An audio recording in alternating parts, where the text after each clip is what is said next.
He thought he was saving a stranger from the storm. He didn't know she'd be the one to change his entire life the very next day. The wind howled like a beast unleashed. Snow whipped across the dark highway, coating everything in a ghostly white. Ethan Cole, a single dad and mechanic, gripped the steering wheel of his old pickup, squinting through the storm.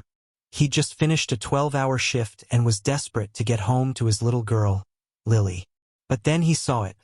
A small sedan, half buried in snow by the roadside, its hazard lights barely flickering. Instinct took over. Ethan slowed down, pulled over, and grabbed his coat. Inside the car was a woman, trembling and pale, trying to keep herself warm. Her lips were blue, her phone dead. "Hey, are you okay?" Ethan shouted over the wind. She looked up weakly. I can't move my legs. They're frozen. Please." Without hesitation, Ethan wrapped her in his spare blanket, lifted her gently, and carried her to his truck. His boots sank in the snow, each step a battle against the icy wind. When she whispered, "You don't have to do this," he only replied, "I've got a little girl waiting at home. She'd never forgive me if I left someone out here." At his small cabin on the edge of town, Ethan laid her near the fire. Lily, half asleep on the couch, rubbed her eyes. "Daddy, who's that?" "Someone who got lost in the storm, sweetie. Let's help her warm up." The woman, her name was Isabel Hart, sipped the hot soup Lily offered. Her hands shook, but her eyes softened at the sight of the small, cozy home. Family pictures, laughter in the air, and a sense of kindness she hadn't felt in years.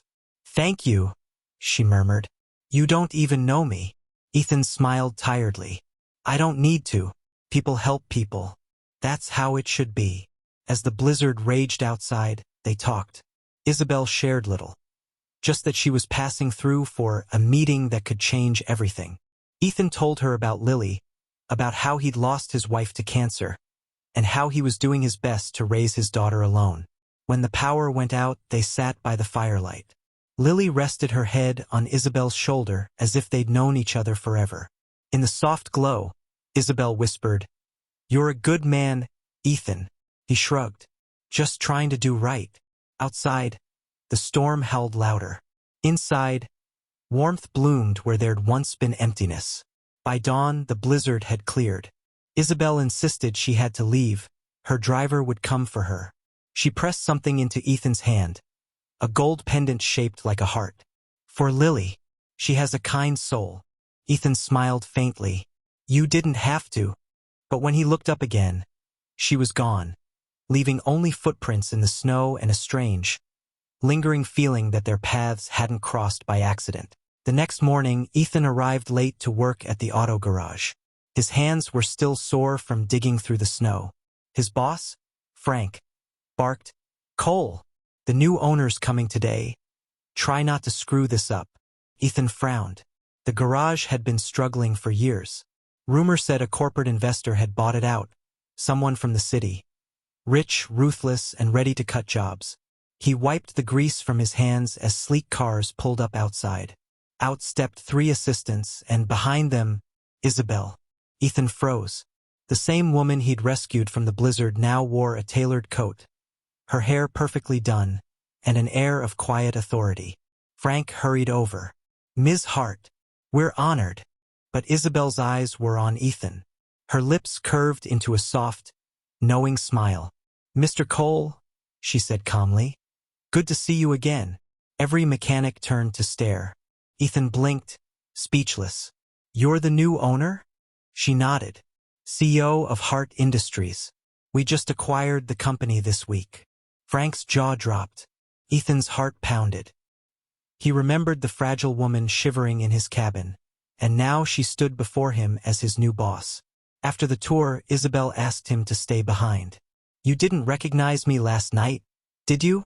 Ethan shook his head. "Didn't matter. You needed help." She studied him for a moment. "Most people would have driven past. Why didn't you?" He looked her in the eyes. "Because I know what it's like to need saving and have no one stop." There was silence, heavy, sincere. Then she smiled. "I'd like you to join my personal maintenance team at headquarters." Better pay, fewer hours. Ethan blinked. You're serious? You saved my life, Ethan. Let me return the favor. He hesitated, glancing at the photo of Lily he kept in his wallet. I just want a stable life for my daughter. Isabel's gaze softened. Then it settled. Report to me Monday. That night, when he told Lily, her eyes sparkled. Daddy, she's like an angel. You helped her, and she helped you back. Ethan smiled. Maybe that's how kindness works, sweetheart, like a circle that never ends. But what he didn't know was that Isabel had plans far beyond a simple promotion. She'd seen something in him, something rare. Honesty without agenda, compassion without expectation. And she wasn't done changing his life yet. A few months later, Ethan's life looked different. He had a steady job at Hart Industries headquarters, a small apartment near good schools, and weekends free to spend with Lily. But Isabel remained a mystery. Though she often smiled his way, she carried a sadness beneath her success. One evening, she invited him to her office. The city skyline glowed through the windows.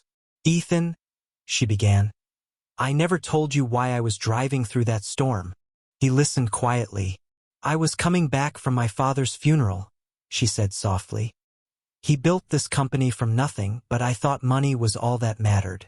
That night, when my car broke down, I thought, maybe I deserved the cold. She turned toward him, tears in her eyes. But then you came, a stranger who had nothing, yet gave everything. You reminded me what my father used to say, real wealth is kindness. Ethan didn't know what to say. Finally, he whispered, we all lose our way sometimes. The trick is finding someone who helps us remember who we are. A few weeks later, Isabel called a meeting. In front of the entire company, she announced a new initiative, Project Second Chance. It would provide jobs and training for single parents, veterans, and struggling families. Then she turned to Ethan. This project was inspired by one man. The night he saved my life, he taught me what leadership truly means. Ethan, I'd like you to lead this program. The room erupted in applause. Ethan was speechless. Afterward, Isabel approached him privately. You changed my life, Ethan.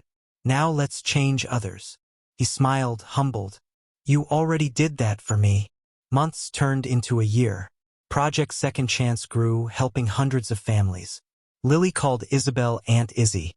And together they built something that mattered. Not just a company, but a legacy of compassion. And every winter, when the first snow began to fall, Ethan would look out the window and remember that night. The blizzard, the stranger, the warmth in the cold. He'd whisper to Lily as she drifted to sleep. Kindness always finds its way home, sweetheart. Always. Final CTA. Yellow Heart. One act of kindness can rewrite 2 lives and inspire thousands more.